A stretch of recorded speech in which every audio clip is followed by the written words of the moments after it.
Empresas são baseadas em processos e pessoas. Assim, é comum nos depararmos com possibilidades de mudanças em ambos os pontos, quando o foco é a transformação e digitalização das empresas.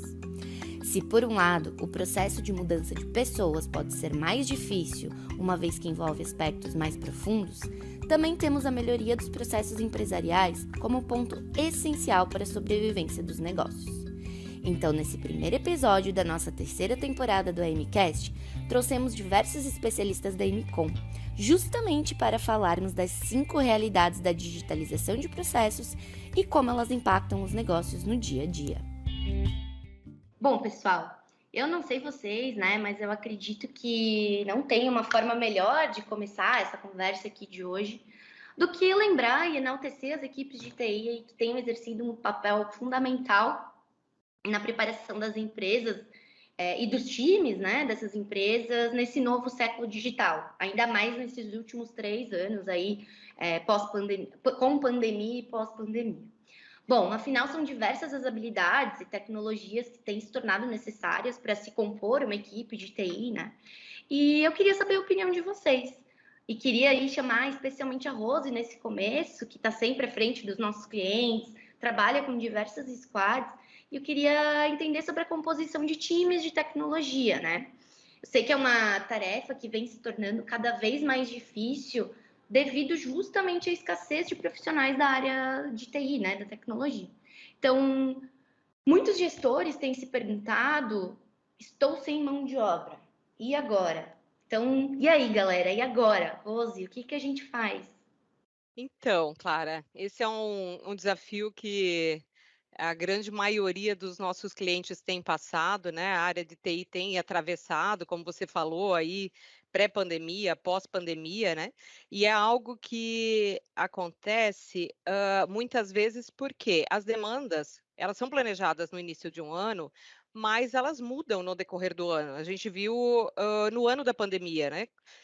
Os gestores tinham todo um planejamento para o ano, e daqui a pouco acontece uma pandemia, e ele tem que replanejar o seu time, replanejar suas entregas, e replanejar o modelo, a forma de entregar o modelo de trabalho, né. E aí, como que você amplia o seu time de um dia para o outro? Como você faz essa composição? O mercado, como você falou, o mercado cada vez mais escasso, e no pós-pandemia a gente tem uma interferência muito forte aí também pelo modelo de trabalho, né? O modelo de trabalho mudando para um modelo remoto. A gente tem uma concorrência não só nacional, mas passa a ter uma concorrência internacional também. A especialização cada dia mais alta, a gente tendo que entregar mais com menos, então a gente tem uma necessidade aí de ter profissionais altamente especializados, né, ganhar escala, como que eu entrego mais nos meus projetos. E aí entra o modelo de squads, a gente vem trabalhando com esse modelo em diversos clientes, era um modelo novo para alguns clientes até um tempo atrás, e a gente começou a fazer uma experimentação com profissionais específicos para cada frente. Então eu tenho um PO que vai de fato escrever as histórias, eu tenho os desenvolvedores que vão de fato fazer o trabalho deles, porque muitas vezes quando o profissional ele não sabe exatamente qual é a função dele, né, ele acaba fazendo outras funções e se perdendo naquilo que ele tem que entregar efetivamente. Então o modelo de squads, apoiado aí pelo framework que a MCOM tem, que é um framework ágil, ela tem entregue um número muito maior. A gente tem exemplos de clientes aí que a gente tem entregue 95% a mais, tem feito em volume de entregas, e isso tem dado um retorno aos nossos clientes excelente. Eu diria que no último ano a gente migrou muitos profissionais que estavam às vezes soltos dentro das equipes, fazendo uma composição de squad e entregando muito, Clara. Esse é o nosso objetivo, é colocar os profissionais certos, nas frentes certas, montar essa squad, colocar modelo ágil e entregar muito mais para o nosso cliente. E já que a gente está falando aí de agilidade, tocou no assunto, eu queria aproveitar e trazer a minha segunda pergunta aí, a minha maior dúvida nesse momento, que é o que vocês acham que são os maiores benefícios de se trabalhar com Agile? Uma coisa que eu gosto bastante na metodologia ágil é a transparência, né? Essa comunicação frequente, essa comunicação assim honesta, né? Ela nos deixa assim mais próximo, né? Da visão real, né? Do que realmente está acontecendo nos projetos, né? E isso eu acho fundamental, né? A gente estava conversando que ela também promove essa integralidade das pessoas, né?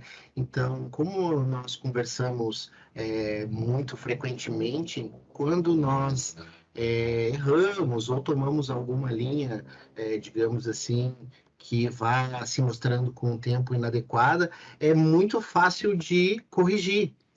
Comparando aí com uma partida de futebol, né? Seria como se fosse aos 5 minutos do primeiro tempo, né? A gente não precisa jogar todo um tempo para descobrir que alguma coisa não estava ajustado. Então, essa transparência, essa comunicação frequente é algo que nos mostra na prática, sim, uma vantagem muito grande, porque o cliente, ele participa desde o começo nesse processo. No BI, por exemplo, como nós trabalhamos, né, com normalmente a parte diretiva, né, a parte tática da empresa, que são diretores, gerentes, tem um time do negócio que nós precisamos acompanhar. Então, o negócio às vezes muda rapidamente. Então, nós precisamos mudar também rapidamente. Então, essa comunicação frequente, transparente, honesta, é algo que traz uma grande vantagem, né, para o projeto de maneira geral, né? A gente falou bastante, né, sobre os times, as qualificações. Inclusive, a gente vai deixar vários materiais aqui para os nossos ouvintes na descrição desse episódio. Tem vários links, vocês podem entender mais sobre squad, sobre agilidade, também sobre BI e hiperautomação. Mas então chegou a hora da gente falar dessas duas super tendências aí para 2022, que são justamente BI e hiperautomação. A IDC, ela traz um dado bem interessante que até o fim desse ano, ou seja, em menos de 10 meses, 45% das tarefas de trabalho repetitivas nas grandes empresas, elas vão ser automatizadas. Para mim, assim, quando eu paro para pensar nesse 45%, é algo muito, né, parece ser muito incerto, parece ser um futuro tão distante, né? Mas a gente não quer que os nossos ouvintes e nem os nossos clientes, né, fiquem para trás. Então, GR, queria que tu trouxesse aí para a gente a importância dos processos de automação para as empresas, né? Para que as pessoas entendam o porquê desses 45%. Não, de fato. Atualmente, a gente que fica observando muito o trabalho de key user, observa quanto eles perdem tempo fazendo uma coisa que não gera valor, sabe? Eles estão parando de ser analistas e ficam só fazendo essas atividades manuais repetitivas. Vamos dar um exemplo. Antes, a menina entrava na empresa, a primeira coisa que ela fazia, ela ficava umas 2 horas por dia extraindo o relatório para depois começar o trabalho de fato, né? Que depois que tem o relatório, que ela pode fazer as partes analíticas do processo dela. Hoje em dia, com a hiperautomação, foi desenvolvido um robô. O robô ele roda 7 dias por semana, todos os dias do ano. Então, um robô já roda antes dela chegar. Então, o robô starta, por exemplo, 6 horas da manhã. Quando ela chega no seu trabalho às 8, já tem o relatório lá pronto. Ela não precisa perder esse tempo ficando extraindo isso, perdendo 2 horas do seu dia com um processo que é cliques, apenas cliques, não é nada analítico. E eu observo muito isso, que 45% eu acho que é um número bem coerente de tudo que a gente observa. E a gente tem vários processos onde nós conseguimos ajudar o analista, assim, com o incrível ROI, processo que a gente fez lá no financeiro de um grande cliente de uma empresa de alimentos, deu 80% de ROI de cara, assim, no primeiro ano, sabe? Isso é um valor bem alto. E no segundo ano isso continua faturando, porque em RPA ele não para de faturar nunca, porque todo ano vai ainda ter esse robô, ele ainda vai estar gerando valor, porque ele já está ali fazendo esse trabalho que era manual e repetitivo. E com isso diminui muito os custos de operação para o cliente, isso otimiza o processo, deixa ele mais robusto, deixa ele mais confiável. o robô não tem o erro de clicar alguma coisa errada, pegar uma coluna errada numa planilha. Ele é desenvolvido para não acontecer essas coisas que a gente sabe que podem acontecer, né? As pessoas são humanas e podem acontecer esse tipo de erro. Então, com os robôs, eles deixam tudo isso mais seguro e otimiza muito a vida dos clientes. E a gente percebe até para os próprios funcionários como eles ficam felizes de deixar de fazer um trabalho que é manual, um processo que é chato, um processo que ela leva muito tempo para fazer. Então, quando tem o robô, já tem o relatório lá pronto para ela, o relatório já está enviado para o sistema e ela pode começar a fazer seu trabalho analítico, eles ficam muito mais felizes, sabe? A gente percebe como a motivação deles aumenta quando a gente tem esse tipo de ajuda para os analistas das empresas, sabe? Falando de levar valor, né? Eu vejo que também o BI ele pode contribuir muito com isso, né, Ronaldo? Não sei aí o que tu pensa sobre isso, mas a gente fala bastante sobre gerar valor por meio de dados. E como é que a gente garante isso, né? Quando a gente começa a trabalhar aí começa a ter dashboards, começa a implementar um BI nas empresas, como que a gente garante esse valor? É isso mesmo, Clara. O BI é uma inteligência de negócio, né? É uma tecnologia que ela nos permite, né, ler dados e transformar em informação, né? Isso oferecendo para gestores, para a direção, a gerência, né, ferramentas para tomada de decisão, né? E isso tudo através de um visual rico, com elementos gráficos, cores, alertas, indicadores que vão contar essa história, né, da informação que está sendo analisada. Então, nós pegamos dados, né, que podem estar em vários lugares, arquivos textos, planilhas, páginas web, PDF, banco de dados, ERP, né, ou sistemas que a empresa tem. Nós relacionamos esses dados, né, agrupamos, às vezes fazemos um enriquecimento da base, né, lendo algum dado adicional, né, e junto com o conhecimento do negócio, nós conseguimos proporcionar uma visão da estratégia a seguir ou da decisão que tem que ser tomada, né? Poderia dar um exemplo, por exemplo, assim, se eu falar o número 519, por exemplo. O número 519 é um dado, mas quando eu relaciono esse número com os testes de Covid que foi realizado na data de hoje, numa determinada empresa, então aqui eu já tenho uma informação, né? Então eu posso querer ver essa informação por vários classificadores, por filial, por município, plotar no mapa, né? Por qualquer outro critério que eu tenha na minha base, né? Então, se eu pegar essa informação, né, que é o número de testes diários, e eu fazer isso todos os dias, e olhar um gráfico por data, eu vou ter uma tendência, eu vou ter uma linha ali que vai me mostrar uma tendência. Considerando que eu compro testes, que a empresa compra testes, eu tenho ali a média de consumos semanais, mensais, né, desses testes. Então, associado à estratégia da empresa de compra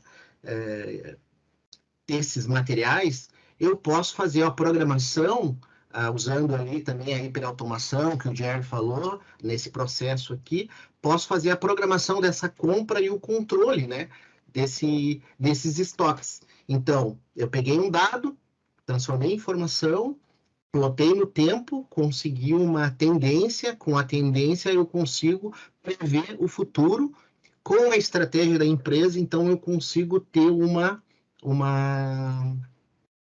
previsão, uma visão estratégica de futuro e eu posso me posicionar adequadamente, né, em relação a isso.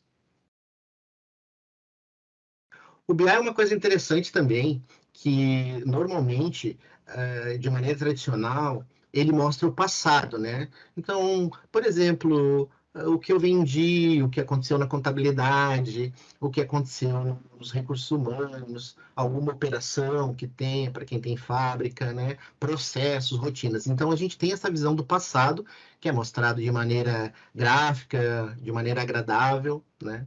Mas também a gente pode usar o BI para monitorar o presente, né? Que é ali o que o Jerry falou também, com automação, algum robô que dispare alertas, que me mostre algum indicador que atingiu um determinado ponto. Então, a gente pode também usar ele para monitorar o presente, que é desempenho de equipe, andamentos de projeto, acompanhamento de metas de venda, por exemplo, né? É algo que também podemos fazer. E algo que também podemos fazer é ter uma visão de futuro, porque nós podemos usar o BI para fazer um planejamento, ou seja, podemos construir cenários, né, de simulações de como, com alguns dados externos, por exemplo, algumas taxas, IPCA, enfim, alguns indicadores do governo, né, de mercado, nós conseguimos fazer uma construção de cenários para nós enxergarmos o futuro. Então, nós temos aí a visão do passado, né, uma monitoração presente e um planejamento futuro, né? E isso tudo deixa o gestor com um mapa completo, né, do negócio na mão, e com isso ele pode agregar valor, né, de uma maneira muito significativa, né? Porque o dado, muitas vezes, ele mostra aquilo que humanamente a gente não consegue ver, né? Linhas de tendência, características que vão surgindo nas análises.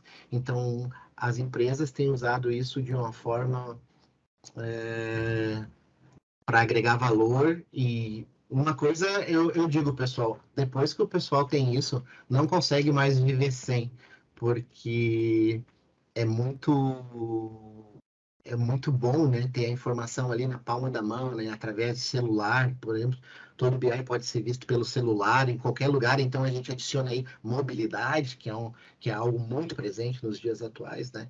Então, dessa forma, Clara, a gente vai certamente agregar valor para todo o processo, né? A Softex, ela diz que em 2022 é esperado um déficit de 408 mil profissionais na TI, né? Então é gente pra caramba. E o Gartner, ele traz uma nova tendência que está surgindo para solucionar justamente esse problema, né? Esse desafio, que é o desenvolvedor cidadão. E aí eu queria que o Michael explicasse um pouquinho para nós sobre essa tendência, essa temática aí do desenvolvedor cidadão. Legal, Clara. Bom, o que é o desenvolvedor cidadão, né? A gente passou muitos anos de TI, aqui os meus colegas que estão me ouvindo, os colegas que estão hoje no podcast com a gente também, estudaram muito, né, na tua vida toda, e ainda estudam, né? Mas a realidade é que com o avanço das demandas de TI, muitas vezes represadas, algumas ferramentas estão surgindo no mercado, e um novo conceito no mercado está surgindo para promover o cidadão, sim, você que está me ouvindo aí, que não tem conhecimento, que não estudou TI, que não quer estudar TI, de desenvolver suas aplicações a qual vocês precisam, né? A qual você precisa no seu trabalho, enfim, né? Sem necessariamente ter que recorrer a um especialista, né? De uma empresa, né, para fazer isso, alguém que estudou muito. Então, o Ronaldo estava falando há pouco sobre o BI, né? Hoje o BI, até tempos atrás, o BI era uma ferramenta para ter especialistas altamente qualificados. Ainda é importante, né, para a gente ter uma assertividade maior, mas dependendo do desafio que você for fazer, ele é tão intuitivo que ele promove você a estudar o próprio BI e conseguir fazer ali relatórios, visões que seriam complexas, né, de um jeito muito fácil. Ou seja, as ferramentas, as empresas estão abstraindo toda a dificuldade e dando às pessoas, vou usar um termo aqui, normais, né, que não são técnicos, né, que não estão nesse mundo maluco, a capacidade de se desenvolver as suas próprias soluções, né? A gente já tinha um movimento chamado Shadow IT, que é um movimento onde existe a TI, e muitas vezes a TI, por qualquer motivo, não consegue atender a demanda do cliente, e aí a gente vai ver, tem um computador lá, um computador /servidor lá no escritório, que tem uma aplicação rodando, porque alguém né, do escritório desenvolveu aquela aplicação, né, num pacote Office ou qualquer coisa, que está satisfazendo o negócio, e a TI às vezes nem tem esse conhecimento, nem tem esse ativo digital ali mapeado, por exemplo, mas aquilo é essencial, né? Então, sabendo disso, né, sabendo muito que o negócio está cada vez mais acelerado, né, esse muro de TI e negócio cada vez menor, né, e as equipes multidisciplinares, como a gente há pouco também citou, ferramentas como aqui o Ronaldo citou, do Power Automate, na Microsoft, né, uma ferramenta que te possibilita com poucos cliques você fazer várias ações, tanto na parte de chatbot, quanto na parte de RPA, quanto desenvolver um site, desenvolver uma aplicação altamente complexa através de low code, ou seja, escrevendo nenhum ou pouco código, né? Você consegue desenvolver soluções aí, claro, dependendo do seu desafio, você tem que sim recorrer a uma empresa especialista, né, para satisfazer determinadas funções. Mas em muitos casos, não. Você é promovido através de novas ferramentas a fazer isso. Não quero fazer, não estou interessado. Para isso tem empresas especialistas como nós, né, que estudamos muito esse assunto, que conhecemos muito sobre TI e vamos desenvolver uma aplicação sob medida para você, com alta qualidade, enfim. Mas a verdade é uma, e isso é inegável a gente mudar, que a gente tem hoje um mercado cada vez mais aí se abrindo a pessoas que não necessariamente estudaram TI, não são da área, né? E estão aí desenvolvendo aplicações muito legais, não estão mais esperando TI, estão dando o teu jeito, estão saindo do outro lado, estão entregando. Isso é muito legal, eu acho isso muito legal, em momento nenhum eu vejo isso como... tenho uma má impressão disso, pelo contrário, eu acho que isso é muito legal, né? Então eu acho que isso é muito, muito produtivo para o mercado, a gente ter essa visão do desenvolvedor cidadão, né? Você aí que está me ouvindo, você é um desenvolvedor cidadão já? E fica também o nosso muito obrigada para você que acompanhou essa conversa toda. Tem alguma dúvida ou sugestão? Manda pra gente. O nosso e-mail é amcast@amcom.com.br. Até a próxima!